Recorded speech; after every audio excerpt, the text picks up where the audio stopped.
Delhi high command में कांग्रेस की कल बीते दिन एक बड़ी अहम बैठक हुई और इस बैठक के बाद कहीं न कहीं ये साफ मैसेज देने की कोशिश की गई है कि पंजाब में सभी जितने भी नेता हैं वो एक साथ हैं। हालांकि इस बैठक में जो है राहुल गांधी भी मौजूद थे और दिल्ली की तमाम जो लीडरशिप थी वो दिल्ली में कल मौजूद रही और इस बैठक का मेन मकसद था कि किस तरीके के साथ जो गुटबाजी है और चरणजीत चन्नी का जो बयान दिया गया है उससे किस तरीके के साथ पंजाब कांग्रेस जो है खत्म करके लोगों के सामने ये एक मैसेज पहुंचाए कि कांग्रेस के अंदर सब कुछ ऑल इज वेल है।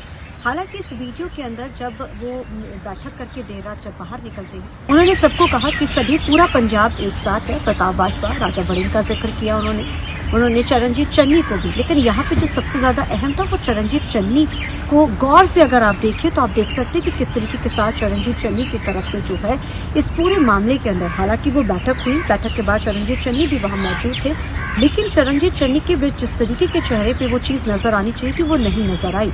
हालांकि इस बैठक के अंदर ये कोशिश की गई है हाईकमान की तरफ से कि सब कुछ ऑल इज वेल है, लेकिन ये पहली बैठक नहीं, इससे पहले भी बैठकों का दौर है वो कांग्रेस का चलता रहा है।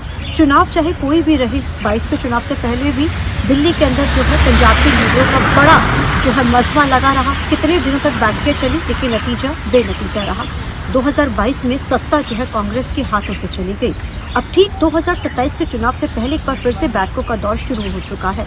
दिल्ली में बैठकों का दौर तो शुरू हो चुका है। कांग्रेस बार बार कहती है हाईकमान कि अब पूरा पंजाब एक साथ है, कोई लड़ाई झगड़ा नहीं है, सब एक साथ एक मंच पर, सारा पंजाब के सभी कांग्रेस एक साथ है। लेकिन असल में क्या वाकई में ये कांग्रेस जो है एकजुट होकर 2027 के चुनावों के लिए चुनावी मैदान में उतरेगी? अब इस पर भी सवाल खड़े हो रहे हैं। लेकिन चरणजीत चन्नी के बयान के बाद कहीं न कहीं कांग्रेस को कहीं ये खामियाजा तो भुगतना पड़ा ही है और अब कितना भुगतेगी कांग्रेस, इस पर सबकी नजर रहेगी। क्या सभी कांग्रेस इस बैठक के बाद एक मंच पर नजर आएंगे, सभी कांग्रेस एक साथ दिखेंगे? ये बड़ा सवाल जो है लगातार बना हुआ है।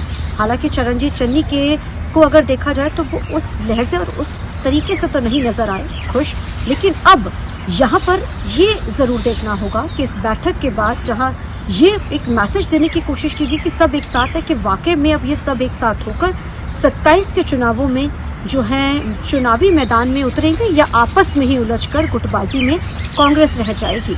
कैमरामैन जैसे के साथ चंडीगढ़ से TV9 के लिए अमनप्रीत कौर।